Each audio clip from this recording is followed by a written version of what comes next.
Donc, on continue sur le chapitre 2 pour terminer ce chapitre-là. On est rendu au verset 18. Et puis, on dit, l'Éternel Dieu dit, il n'est pas bon que l'homme soit seul. Ça, c'est une note discordante avec tout le chapitre 1 où il est dit que tout ce que Dieu fit, c'était bon. Mais à la fin ce qu'on voit, c'est à la fin de la sixième journée, il dit c'est très bon. Mais on voit que les commandements qui ont été donnés, le mandat qui a été donné à l'homme, c'était à l'homme et la femme. Et la femme était là à ce moment-là. Donc, avec Genèse 6, on peut voir que c'est à la fin de la journée que Dieu a dit c'est très bon en tenant compte du fait que la femme était là. Et puis ici c'est au début de la journée où donc l'homme d'abord créé et puis Dieu constate que il l'a fait contrairement aux animaux où le mâle et le femelle étaient créés en même temps. Ici, Dieu a voulu que l'homme soit créé avant et la femme ensuite. Donc, avant que la femme soit faite, Dieu constate lui-même, c'est même pas l'homme, il dit, il n'est pas bon que l'homme soit seul. Alors, il n'est pas bon qu'il reste dans cet état-là sans avoir sa contrepartie. Hein. Puis, donc, il faut, par rapport à la femme, il faut toujours que les hommes reconnaissent que, heureusement que les femmes sont là, sinon, ce serait vraiment pas bon pour nous. On aurait été bien malheureux si les femmes n'étaient pas là. Donc, c'est ça. Alors, Dieu dit le remède ou la solution, je lui ferai une aide qui soit son vis-à-vis. Donc, ça ne parle pas des animaux. Il y en a qui ont voulu penser que les animaux pouvaient être là-dedans au départ, et puis, bon, ça n'a pas marché ou quelque chose comme ça. Non, c'est tout de suite, ils pensent à la femme, hein, et puis, cette aide-là, elle va être... donc l'aide ici, c'est un terme qui est employé pour désigner autant l'aide que Dieu peut apporter à un homme que n'importe quelle aide dans la parole. Il apparaît très souvent comme pour désigner l'aide que Dieu apporte à l'homme. C'est bon de souligner parce que il ne faudrait pas penser, concevoir ici, je lui ferai une aide, dans le sens, une espèce d'esclave, qui soit son vis-à-vis. Donc, ça n'irait pas de toute façon avec le terme vis-à-vis. Mais le mot aide ici n'a pas la connotation d'esclave, mais c'est quand même un mot qui est neutre. C'est l'aide. Hein.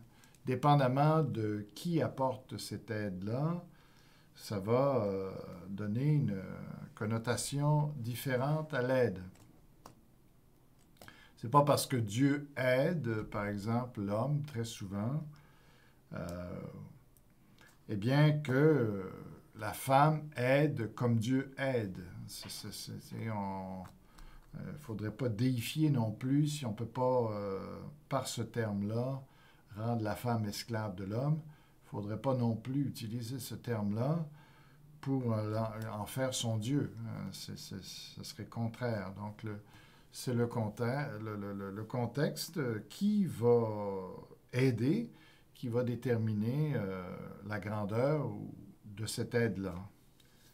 Alors, donc, il y en a qui ont voulu beaucoup jouer sur le thème ici, aide, là, pour élever la femme, particulièrement. C'est une espèce de réaction à ceux qui ont voulu utiliser le mot aide pour la diminuer, alors en fin de compte que c'est un mot qui est neutre.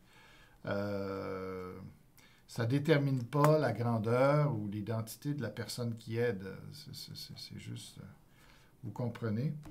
Le terme vis-à-vis ici est beaucoup plus indicateur de la valeur de l'être.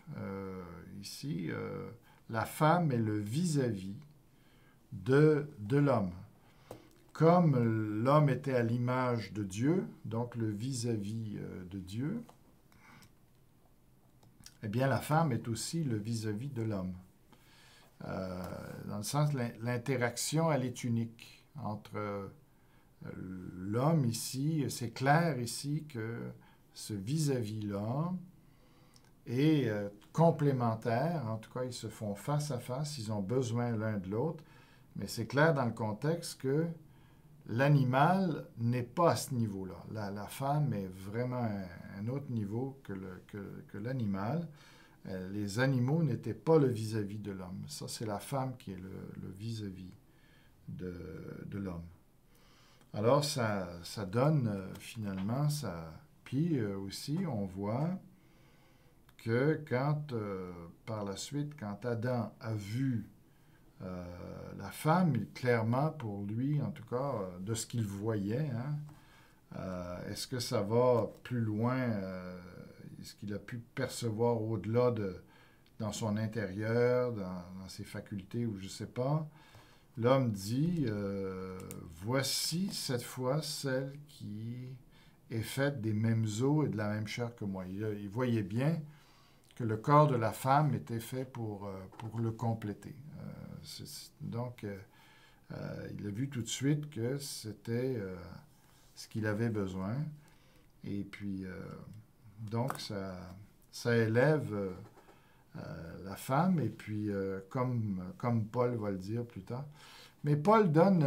donc, il y a une tendance aujourd'hui où on veut renverser les conclusions de l'apôtre Paul par rapport à ce texte-là, pour dire qu'il n'y a pas du tout aucune soumission de la femme à l'homme, qu'il n'y a pas d'autorité de l'homme sur la femme. Et ils utilisent, comme j'ai dit, le mot « aide », le « os de mes os » pour aller dans ce sens-là, et certains autres arguments. Mais il faut quand même prendre conscience que d'abord, l'homme a été créé en premier. C'est à l'homme mâle, c'est à l'homme mâle que Dieu l'a tiré de la terre, et puis Dieu l'a façonné en premier. Il l'a tiré de la terre, c'est à l'homme qu'il a donné le mandat de prendre soin du jardin. C'est à l'homme qu'il a donné le commandement de manger de tout arbre du fruit. C'est à l'homme qu'il a donné le régime alimentaire. C'est à l'homme qu'il a donné l'interdiction de l'arbre de la connaissance du bien et du mal. C'est à l'homme, en plus, qui va demander à nommer les animaux. C'est l'homme qui a fait ça, le mâle qui a fait ça. Donc, il ne faudrait pas oublier ces éléments-là dans notre analyse qui sont clairement là. Aussi, par la suite, ça dit, c'est pourquoi l'homme quittera son père et sa mère, s'attachera à sa femme. Donc, l'initiative est à l'homme. Ici, c'est l'homme qui normalement va chercher la femme. C'est lui qui s'attache à elle.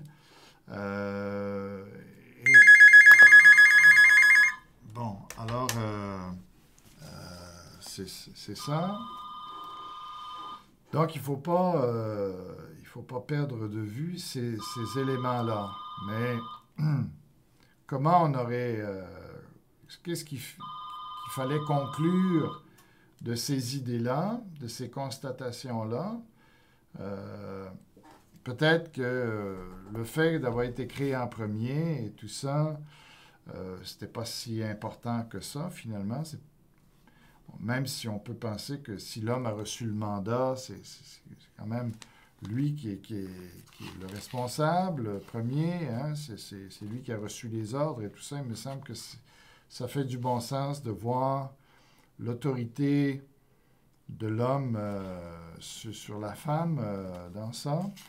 Mais ce qui est clair, c'est que l'apôtre Paul, lui, c'est sa position. Donc, on dirait que les nouveaux commentateurs de la Bible sont en train d'oublier le point de vue de Paul là-dessus, alors qu'il est l'apôtre qui nous donne l'instruction pour l'Église et tout ça. Alors, je trouve ça un peu fort qu'on ne tienne pas compte de ce qu'il a dit. Donc, je vais prendre mes lunettes. Je vais juste vous montrer. Ici, hein,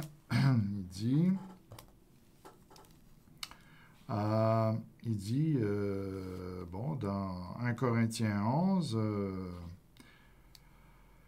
en effet, ce n'est pas l'homme qui a été tiré de la femme, mais c'est la femme qui a été tirée de l'homme. Et ce n'est pas l'homme qui a été créé à cause de la femme, mais c'est la femme à cause de l'homme.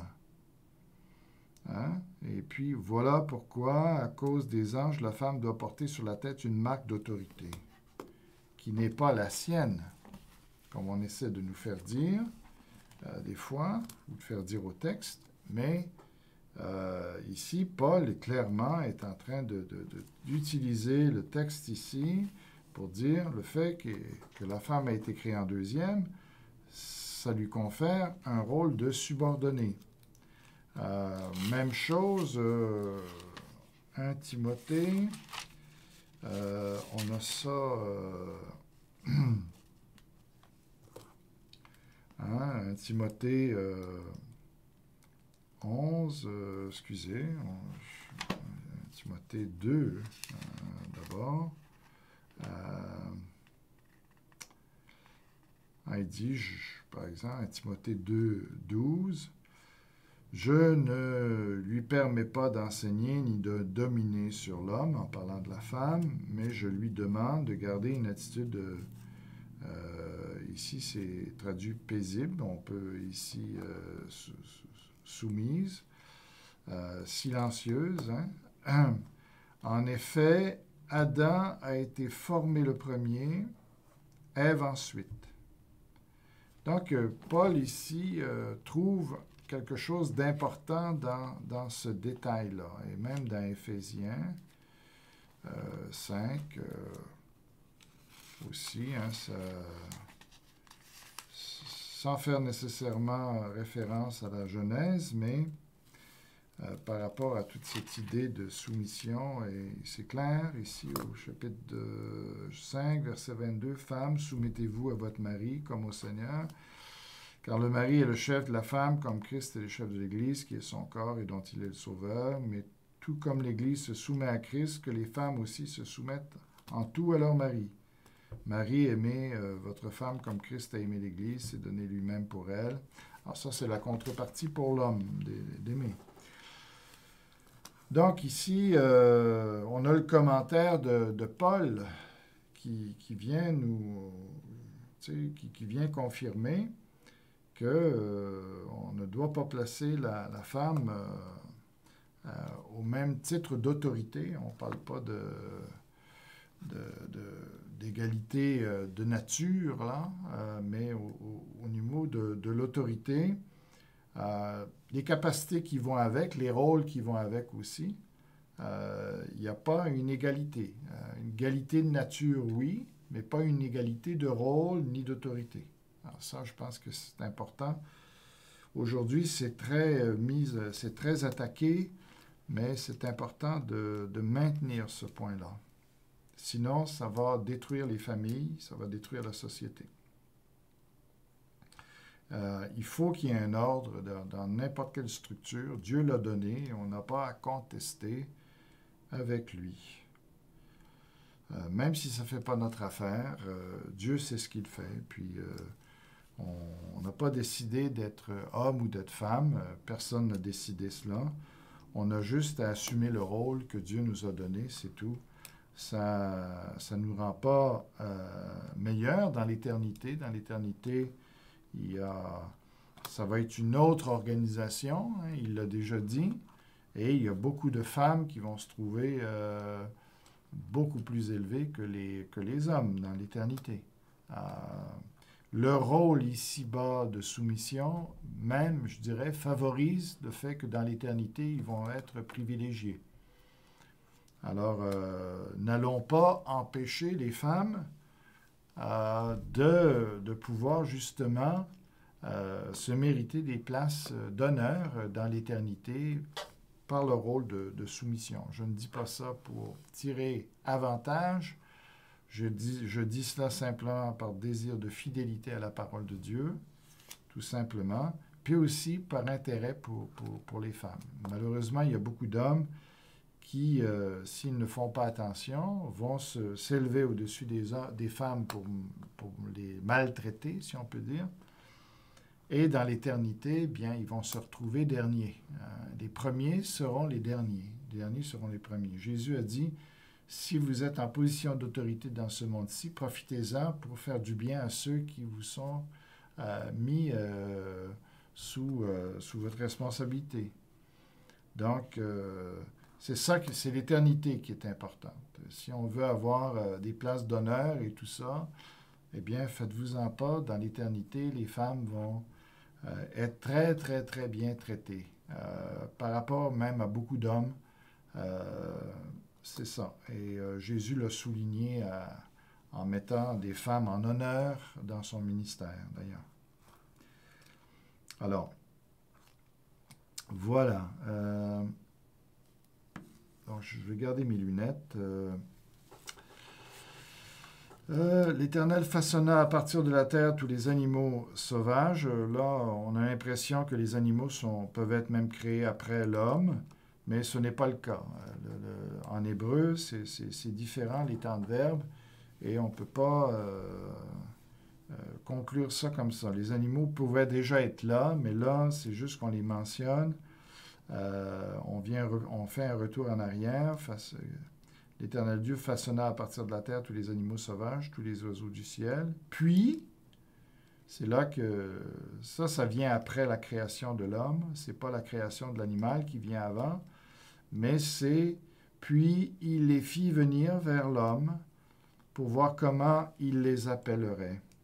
Il voulait que tout être vivant porte le nom que l'homme lui donnerait. » Alors ici, on a la même expression, nefesh, l'âme vivante. Hein. Donc, les animaux sont aussi appelés âme vivante ou être vivant.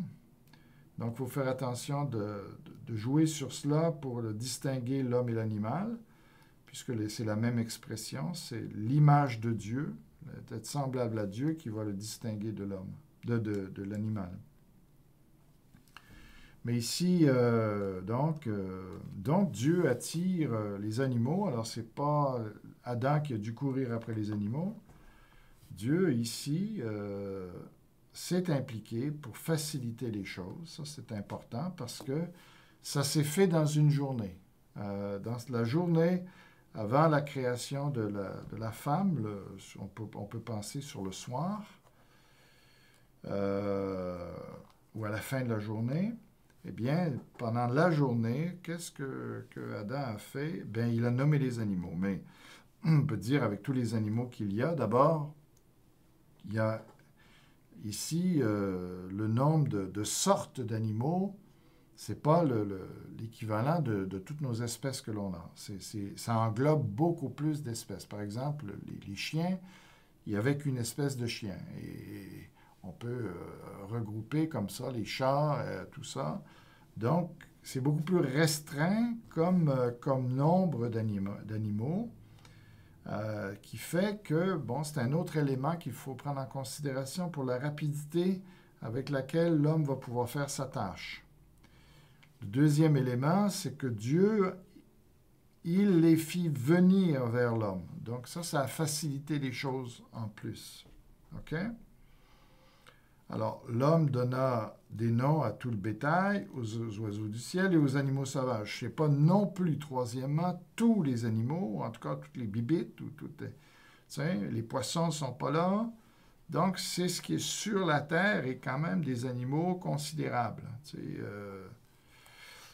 Les mammifères, tout ça. Donc, les remparts ne sont pas mentionnés, même ici. Donc, il ne faut pas élargir plus que ce que le texte dit. OK. Alors, et aussi, il faut prendre en considération que Adam était, donc quatrièmement, que Adam était extrêmement intelligent. Beaucoup plus que les hommes d'aujourd'hui. Ça pouvait, en un flash, il pouvait voir les caractéristiques des animaux qui étaient devant lui et donner un nom comme ça. Et puis, alors, ça peut aller très vite, où avec une grande efficacité, où la tâche s'est faite rondement. C'est ça. Puis, finalement, après avoir passé tous les animaux, il constate que ça ne lui correspond pas. Donc, il n'a pas le complément qu'il a besoin, le vis-à-vis qu'il a besoin. Donc, vis-à-vis, hein, c'est bien, c'est que ça montre que le couple, il y a une interaction et c'est pas l'un par-dessus l'autre non plus dans ce sens-là d'écraser. Mais l'homme, même s'il a l'autorité finale, il doit considérer l'intelligence de sa femme, l'opinion de sa femme, la contribution de sa femme, les désirs de sa femme. C'est fait pour être une bénédiction l'un envers l'autre. C'est ça. Alors, on peut réfléchir encore sur qu'est-ce que veut dire cette notion vis-à-vis, mais il faut respecter les autres éléments aussi. Alors, une fois que l'homme voit qu'il semble que c'est une des raisons aussi pourquoi Dieu a amené les animaux à l'homme, c'est qu'il voulait qu'il constate, comme avec le jardin, finalement, comme ce qu'on a vu tout à l'heure, ou à l'autre capsule, que la femme, elle était précieuse, parce que il a pu voir que, wow, les animaux, c'est pas ça que j'ai besoin. Donc, au travers de ça, Dieu l'instruit de la valeur de la femme. Et ça construit l'appréciation, la préciosité de la femme et l'appréciation de l'homme pour la femme. Alors l'Éternel Dieu fit tomber un profond sommeil sur l'homme, ce qui est première chirurgie ou première anesthésie. Il semble que ça va être douloureux pour l'homme parce qu'il le fait tomber dans un profond sommeil. Donc, il aurait senti la douleur de se faire ouvrir. Il prit une des côtes, et non pas le côté, mais une des côtes. Il a pris vraiment une des côtes, et ça n'a rien à voir par la suite, si ce que les hommes naissent avec une côte en moins et tout ça, ça n'a aucun bon sens de penser comme ça. C'est seulement Adam qui, lui, il y a une côte qui lui manquait. Il n'y a rien de génétique là-dedans. C'est simplement la côte qui est là, qui lui prend. Il l'ouvre et il referme comme une opération. Donc, l'homme va sentir une douleur. Hein. Pour avoir sa femme, eh bien, ça lui implique une douleur pour lui. Donc, ça montre que la femme, en tout cas, encore là, je pense que l'homme doit souffrir pour sa femme aussi. Ça peut être cette douleur-là qu'il ressent, eh bien, elle était nécessaire pour avoir cette belle femme. Donc, on peut réfléchir encore davantage là-dessus. Je pense qu'il y a quelque chose là à méditer. L'Éternel Dieu forma une femme à partir de la côte qu'il avait prise de l'homme et l'amena vers l'homme. Alors, la femme ne devait pas être indépendante de l'homme. Dieu aurait pu créer la femme elle-même, mais elle aurait pu revendiquer à ce moment-là son autonomie, son indépendance. Non. Alors là, ici, il montre très clairement que la femme ici est venue compléter l'homme et non pas l'inverse. Donc, il faut que la femme réalise cela, et l'homme aussi, mais en tout cas, pas de la même façon. Alors, ici, l'amena vers l'homme. Donc, les femmes sont là pour les hommes. Et on ne devrait pas avoir de honte de ça. C'est comme ça.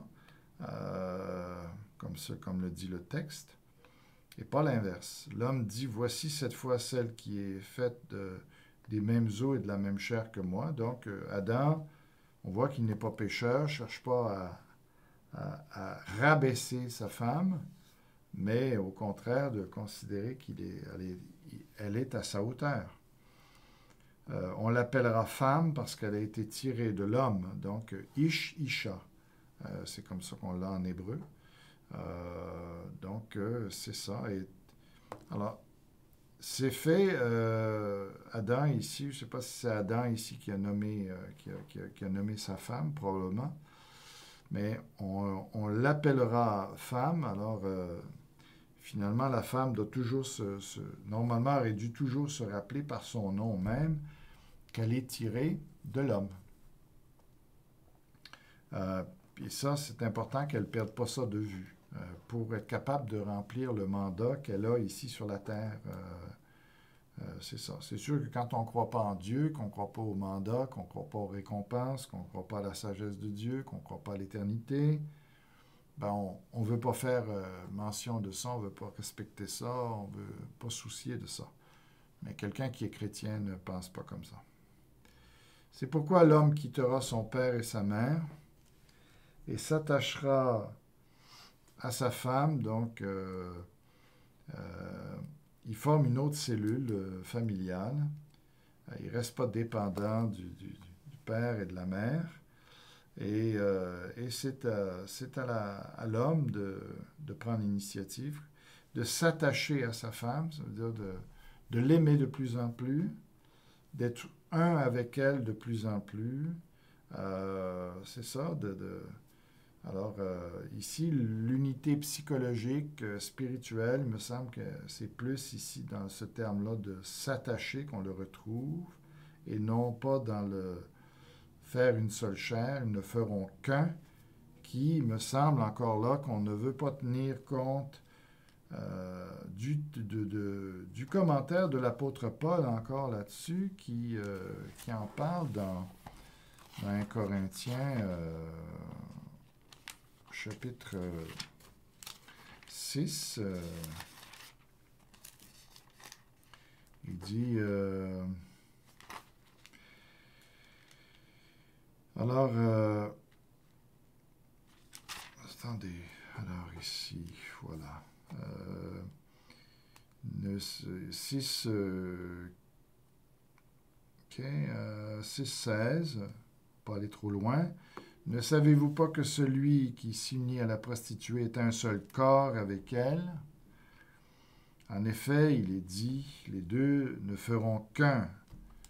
Et celui qui s'unit au Seigneur est un seul esprit avec lui. Fuyez l'immoralité sexuelle, tout autre péché qu'un homme commet est à l'extérieur de son corps, mais celui qui se livre à l'immoralité sexuelle pêche contre son propre corps. Donc, l'unité, ici, faire une seule chair, c'est vraiment physiquement qu'il y a une unité qui se crée. C'est peut-être de là qu'on dit que les vieux couples, les couples finissent de plus en plus à se ressembler entre eux-mêmes. Donc, il y a vraiment un fusionnement là, du corps, jusqu'où ça va. Je pense que Dieu seul est capable de sonder vraiment la profondeur de cette unité corporelle-là. Mais c'est ça. Alors, et si on viole ça, donc ça c'est le mariage, hein, vraiment, on voit l'institution ici du mariage. L'homme et sa femme étaient tous deux nus et ils n'en avaient point honte, pas honte. Donc, vous ne pouvez pas s'imaginer, hein, c'était des morceaux de peau comme le reste, c'était des morceaux du corps comme le reste. Et pour eux, c'était, je veux dire, c'était pas... on peut se poser la question même, est-ce que ça les excitait dans ce sens-là?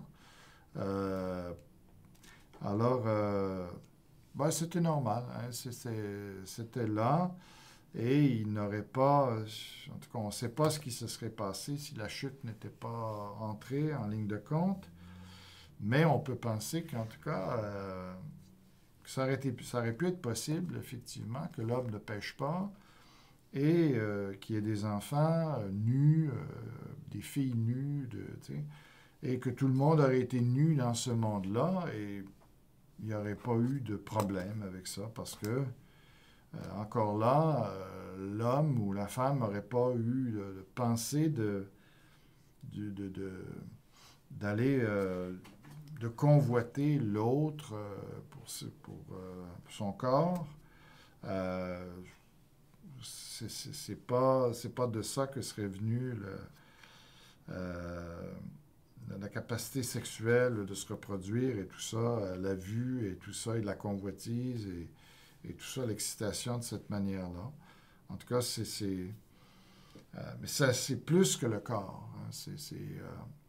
Ici, le corps, ça veut dire qu'il bon, il se regardait, puis il était tout à fait à l'aise d'être nu. Euh, Parce que dans leur pensée, la nudité, ils ne l'utilisaient pas mal. Ils ne pouvaient pas utiliser euh, il n'y avait pas de fantasme sexuel là, dans leur façon de regarder les choses. Mais cette absence de honte-là, le fait qu'ils pouvaient se regarder, puis il n'y avait rien de déshonorant dans le corps, mais ça reflète aussi qu'il n'y avait rien de déshonorant dans l'homme en soi. Euh, et ça, c'est l'autre nudité, hein, qui est la nudité intérieure. Ça, c'est celle-là que Dieu voit, lui. Donc, ce que ça dit, quand il dit l'homme et la femme étaient tous les deux nus, ils n'en avaient pas honte, c'est que à l'intérieur, ils étaient parfaits aussi. Il n'y avait rien à cacher, il n'y avait rien à être honteux. Et là, devant un Dieu qui pouvait voir leur intérieur, toutes leurs pensées étaient bonnes, tous leurs sentiments étaient bons, tout pouvait être mis à nu. C'est ça. Alors, le fait qu'aujourd'hui, on doit se cacher depuis la chute, depuis qu'on doit cacher des parties de notre corps qui sont honteuses, eh bien, ça reflète aussi qu'à l'intérieur, il y a des choses qu'on cherche à cacher. Et là, dans ce cas-ci, devant les hommes, oui, mais devant Dieu aussi. Il y a des choses honteuses dans notre orgueil, dans notre colère, qui ne fait pas beau voir. Nous, on ne voit généralement que la nudité extérieure, mais il y a une nudité intérieure ici que Dieu voit, lui, très très clairement, qu'on peut voir nous aussi quand les gens n'ont pas bon caractère. Mais donc, ici, ça veut dire qu'ils étaient parfaits, finalement. Il n'y avait rien d'honteux en eux, ni physiquement, ni intérieurement. Mais tout ça va basculer. C'est ça, avec la chute. Et on va examiner ça avec le chapitre 2, puis on va revenir sur cette question de nudité, parce qu'elle est reprécisée encore. Voilà.